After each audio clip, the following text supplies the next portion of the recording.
നിയമസഭയിൽ ബജറ്റ് ചർച്ചയ്ക്കുള്ള മറുപടി പൂർത്തിയായിരിക്കുന്നു. മുഖ്യമന്ത്രി വി ഡി സതീശനാണ് മറുപടി നൽകിയത്. വീര്യം കുറഞ്ഞ മദ്യത്തിന്റെ നികുതി വിഷയത്തിൽ അദ്ദേഹം വ്യക്തമാക്കിയ നിലപാട് തീരുമാനം മുന്നണിക്ക് വിട്ടിരിക്കുന്നു എന്നുള്ളതാണ്. UDF ചർച്ച ചെയ്ത ശേഷം അക്കാര്യത്തിൽ തീരുമാനമെടുക്കും എന്നാണ് മുഖ്യമന്ത്രി വ്യക്തമാക്കിയത്. നേരത്തെ ബജറ്റ് പ്രഖ്യാപനത്തിലെ നിർദ്ദേശമായാണ് ഈ വിഷയം ഉയർന്നു വന്നത്. തൊട്ടുപിന്നാലെ വലിയ എതിർപ്പുകൾ ഉണ്ടായി. സഭ ഉൾപ്പെടെ ഈ നിലപാടിനെതിരെ രംഗത്തെത്തി.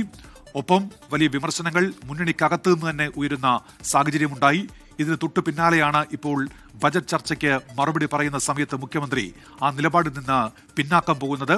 അദ്ദേഹം വ്യക്തമാക്കുന്നത് തീരുമാനം മുന്നണിയിലെ ചർച്ചയുടെ അടിസ്ഥാനത്തിൽ എന്നുള്ളതാണ്. ആ ശ്രീജിത്ത് ചേരുന്നുണ്ട് ഇപ്പോൾ നിയമസഭയിൽ നിന്ന് വിവരങ്ങളുമായി. ശ്രീജിത്ത്, അപ്പോൾ ഈ മുന്നണിയിൽ നടക്കുന്ന ചർച്ച എന്താണോ അതിന്റെ അടിസ്ഥാനത്തിൽ തീരുമാനം എന്നതിലേക്ക് മുഖ്യമന്ത്രി ഇപ്പോൾ അയയുകയാണല്ലോ ശ്രീജിത്ത്.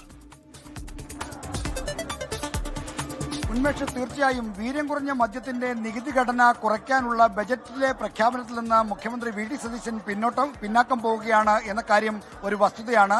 UDFന്റെ തീരുമാനത്തിനനുസരിച്ച് മാത്രമേ UDF ആലോചിച്ച് ഒരു നയം തീരുമാനിക്കും. ആ നയത്തിന്റെ നയം രൂപീകരിക്കാനായി ഒരു സമിതിയെ നിയോഗിക്കുന്നുണ്ട്. ആ സമിതി ഈ വീര്യം കുറഞ്ഞ മദ്യത്തിന്റെ നികുതി കുറയ്ക്കേണ്ട എന്ന് നിർദ്ദേശിക്കുകയാണെങ്കിൽ തങ്ങൾ ആ നികുതി നിർദ്ദേശം നടപ്പിലാക്കില്ല. എന്നാൽ വീര്യം കുറഞ്ഞ മദ്യത്തിന്റെ നികുതി ഘടന കുറയ്ക്കണമെന്നാണ് സമിതി നിർദ്ദേശിക്കുന്നതെങ്കിൽ തങ്ങൾ ഇപ്പോൾ പ്രഖ്യാപിച്ച നികുതി ഘടനയുമായി മുന്നോട്ട് പോകും. ഇതാണ് മുഖ്യമന്ത്രി വി ഡി സതീശൻ ബജറ്റ് ചർച്ചയ്ക്ക് മറുപടിയായി നിയമസഭയിൽ പറഞ്ഞത്. അതായത് ബജറ്റിൽ വീര്യം കുറഞ്ഞ മദ്യത്തിന്റെ നികുതി 2 സ്ലാബുകളായി 120-ഉം 175% കുറച്ച നടപടിയില്ലെന്ന് സർക്കാർ ഫലത്തിൽ പിന്നോക്കം പോയിരിക്കുന്നു എന്നതാണ് വസ്തുത. എന്നാൽ ഇതിൽ ഏറ്റവും പ്രധാനപ്പെട്ട ഒരു പ്രശ്നമെന്ന് പറയുന്നത് ഇപ്പോഴും ബജറ്റ് പ്രസംഗമാണ്, ബജറ്റ് പ്രപ്പോസലാണ് ഇന്നിപ്പോൾ വൈകുന്നേരം പാസ്സായിരിക്കുന്നത്. ഇനി ബജറ്റിന്റെ ഏറ്റവും നിർണായകമായ കടമ്പ എന്ന് പറയുന്നത് ഫിനാൻസ് ബില്ല്, ധനബില്ല് പാസ്സാക്കുക എന്നതാണ്. ഈ ധനബില്ലിലാണ് അധിക നികുതി ഭാരം വരുന്ന കാര്യങ്ങളിൽ അത് ഭേദഗതിയായി കൊണ്ടുവരുന്നു. അതായത് നേരത്തെ മുൻ സർക്കാരിന്റെ കാലത്ത് ബജറ്റ് പാസ്സാക്കി പോയതുകൊണ്ടാണ് ഭേദഗതിയായി കൊണ്ടുവരേണ്ടത്. അപ്പോൾ ധനബില്ലിന്റെ ഭാഗമായി ഈ അധിക നികുതി നിർദ്ദേശം വരുമോ ഇല്ലയോ എന്നതാണ് പ്രധാനപ്പെട്ട ചോദ്യം. അപ്പോൾ അധിക നികുതി നിർദ്ദേശം ധനബില്ലിന്റെ ഭാഗമായിട്ട് ഈ ജൂലൈ 1-ന് അവതരിപ്പിക്കുന്ന ധനബില്ലിൽ ഉണ്ടെങ്കിൽ അത് പാസ്സാക്കുകയാണെങ്കിൽ ഈ നികുതി കുറച്ച നിർദ്ദേശം പ്രാബല്യത്തിൽ വരും. സാങ്കേതികമായി അങ്ങനെയാണ്. മാത്രമല്ല, സാധാരണ ബജറ്റ് പാസ്സാക്കുമ്പോൾ 120 ധനബില്ല് പാസ്സാക്കിയാൽ 120 ദിവസത്തിനുള്ളിൽ അത് സബ്ജക്ട് കമ്മിറ്റികൾ കൂടി ക്ലിയർ ചെയ്യുമ്പോൾ മാത്രമേ അത് പ്രാബല്യത്തിൽ വരികയുള്ളൂ.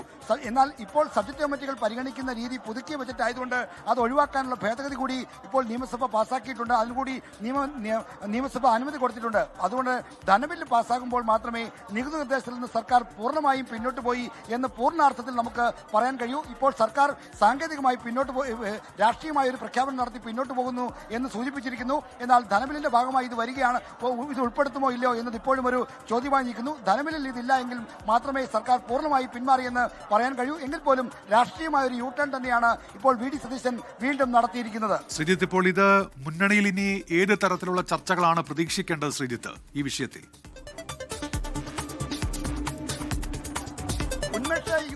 എല്ലാ മുന്നണികളുടെയും മദ്യനയം മുന്നണി അംഗീകരിച്ച് വരികയാണ്. അത് നയപരമായ കാര്യത്തിലുള്ള തീരുമാനം വരുമ്പോൾ മുന്നണികളുടെ രാഷ്ട്രീയ നേതൃസമിതികൾ ചർച്ച ചെയ്താണ് ആ നയം അംഗീകരിക്കുകയും അത് പിന്നീട് സർക്കാരിന് ശുപാർശയായി കൈമാറുകയും ചെയ്യുന്നത്.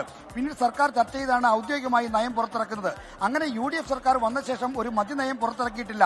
നടപ്പ് സാമ്പത്തിക വർഷത്തേക്ക് പിന്തുടരുന്നത് LDF സർക്കാർ പ്രഖ്യാപിച്ച മദ്യനയം തന്നെയാണ്. അപ്പോൾ ആ നയത്തിൽ നിന്നൊരു വഴിമാറൽ ഉണ്ടാകണമെങ്കിൽ UDFന്റെ നേതൃസമിതി അത് ചർച്ച ചെയ്യണം. ആ ചർച്ചയ്ക്കായി ഒരു സമിതിയെ നിയോഗിക്കുമെന്നാണ് ഇപ്പോൾ UDFന്റെ ചെയർമാൻ കൂടിയായ മുഖ്യമന്ത്രി വി ഡി സതീശൻ പറഞ്ഞിരിക്കുന്നത്. അപ്പോൾ ആ സമിതി വന്ന് ഇത് UDFന്റെ മദ്യനയം തയ്യാറാക്കുന്നതുമായി ബന്ധപ്പെട്ട നിർദ്ദേശങ്ങൾ സമർപ്പിക്കുകയും പിന്നീട് UDFന്റെ മദ്യനയത്തിന്റെ കരട് തയ്യാറാക്കുകയും ആ കരട് നയം മന്ത്രിസഭാ യോഗം അംഗീകരിക്കുകയും ചെയ്യുമ്പോഴാണ് UDFന്റെ മദ്യനയം പൂർണ്ണമായി എന്ന് നമുക്ക് പറയാൻ കഴിയുക. അപ്പോൾ UDFന്റെ മദ്യനയത്തിൽ വീര്യം കുറഞ്ഞ മദ്യത്തിന് നികുതി ഇളവ് നൽകേണ്ടതില്ല എന്ന് തീരുമാനിക്കുകയാണെങ്കിൽ നികുതി ഇളവ് പ്രാബല്യത്തിൽ വരികയില്ല, അത് നടപ്പിലാക്കിയില്ല എന്നാണ് ഇപ്പോൾ മുഖ്യമന്ത്രി വി ഡി സതീശൻ പ്രഖ്യാപിച്ചിരിക്കുന്നത്.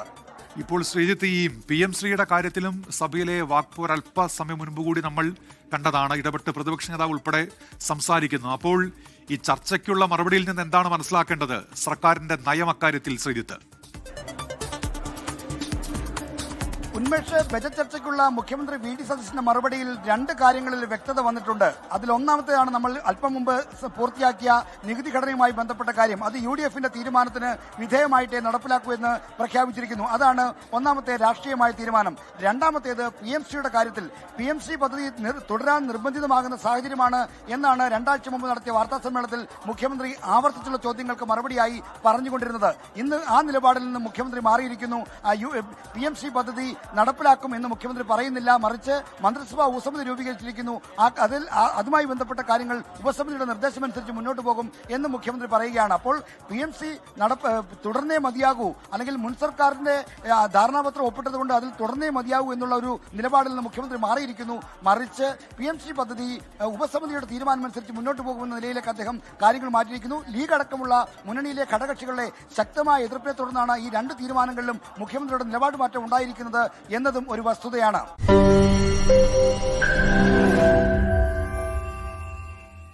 ലോകത്തെവിടെയായാലും ഏത് സമയത്തും 24 വാർത്തകളും ഓഗ്മെന്റഡ് റിയാലിറ്റി പാക്കേജുകളും എക്സ്പ്ലെയിനറുകളും വിശദമായി കാണാൻ ഞങ്ങളുടെ യൂട്യൂബ് ചാനൽ നിങ്ങൾക്ക് സബ്സ്ക്രൈബ് ചെയ്യാം.